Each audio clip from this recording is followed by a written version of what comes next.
Winston Leonard Spencer Churchill was born on Monday, November 30th, 1874, into an aristocratic family at Belham Palace, Oxfordshire. His parents, British politicians Lord Randolph Churchill and Jeanette Jerome. Winston Churchill dedicated himself to public service. Churchill served in the British military and worked as a writer before going into politics. Winston Churchill was a great leader, author, and father. Churchill began his political career in October of 1900. Sir Winston Churchill became Prime Minister in 1940, leading an all-party war alliance. Winston Churchill gave many motivating and powerful speeches throughout his career. One of his most famous of all speeches is the one he gave on June 18, 1940, titled, "This Was Their Finest Hour." Churchill was a master at both writing and delivering speeches.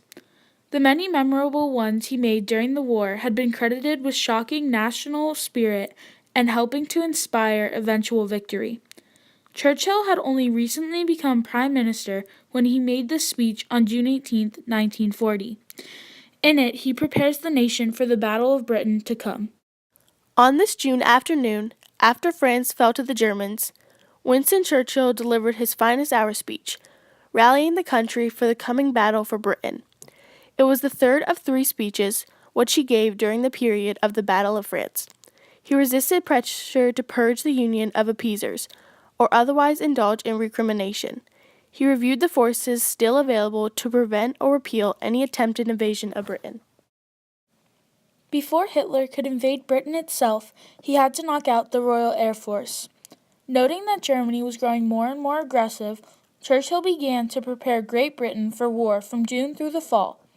A massive air battle raged in the skies over England as the Germans bombed air bases and civilian targets.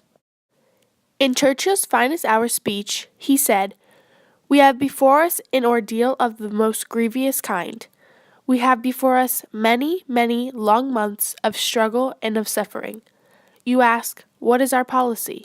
I will say, it is to wage war, by sea, land, and air, with all our might and with all the strength that God can give us, to wage war against a monstrous tyranny, near surpassed in the dark limit of catalogue of human crime.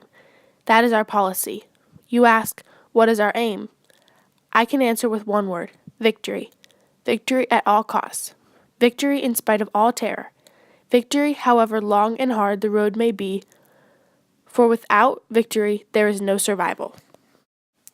Even before the rise of Adolf Hitler, Winston Churchill warned of the danger of the Nazis, only to be fought at every turn by the British government. What Churchill had foreshadowed became reality as one by one Poland, Norway, Denmark, Belgium, the Netherlands, and France had fallen under Nazi control.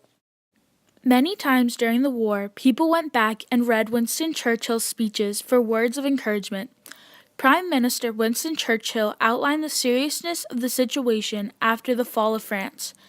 He calls on Britain, the Empire, and the Commonwealth to prepare to take on Nazi Germany on behalf of the rest of the world.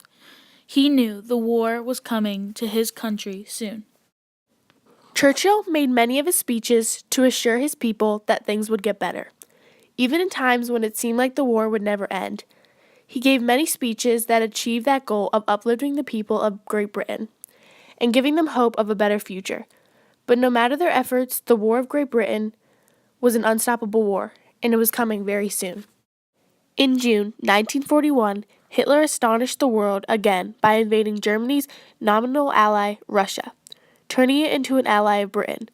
Churchill, a longtime anti-communist, remarked, "If Hitler invaded hell, I would make at least a favorable reference to the devil in the House of Commons." A significant turning point of World War II, the Battle of Britain, ended when Germany's aircraft carrier failed to gain air superiority over the Royal Air Force. Despite months of targeting Britain's air bases, military ports, and ultimately its civilian population, Britain's decisive victory saved the country from a ground invasion and possible occupation of German forces, while proving that air power alone could be used to win a major battle. Out of all of Winston Churchill's speeches, their finest hour is his most famous. But he has also made many others that supported his claim that he would defeat Hitler and free the other countries that had fallen to Nazi domination. But to do what he said, he was going to need help from other allies. One of those included the United States of America. Because he was buddies with President Franklin Roosevelt, he needed to call on help. Many people gathered to hear Churchill's speeches, and many others had comments on them. One of the viewers in the crowd said, when Churchill began speaking on the floor of the House of Commons, his fellow members of Parliament knew that June 18th marked a significant date in British history. Churchill's task was to rally their descendants to stop another authoritarian from dominating the European continent, this time against even larger odds. Winston Churchill did not only do speeches. He wrote many books that included illustrations with maps and plans on how to defeat Germany. Many of Churchill's works related to the same topic: unity through alliance and death to continental triumphs. Churchill wrote and published 44 books and received a Nobel Peace Prize in 1953. The majority of Churchill's works included speeches given at the turning point of the war, following victories. Many of his books include excerpts from Their Finest Hour. In the summer and fall of 1940, German and British air forces clashed in the skies over the United Kingdom, locked in the largest sustained bombing campaign to that date. In 1940, the British Royal Air Force fought a desperate battle to prevent the German aircraft from gaining more air superiority over the English Channel as a prelude to a possible Axis invasion of the United Kingdom. Winston Churchill's famous speech, Their Finest Hour, had an amazing amount of influence in World War II. His people were going into a depression due to the war. Germany was going to take over Europe soon, and he needed to stop the downward spiral that was happening, and that is exactly what he did.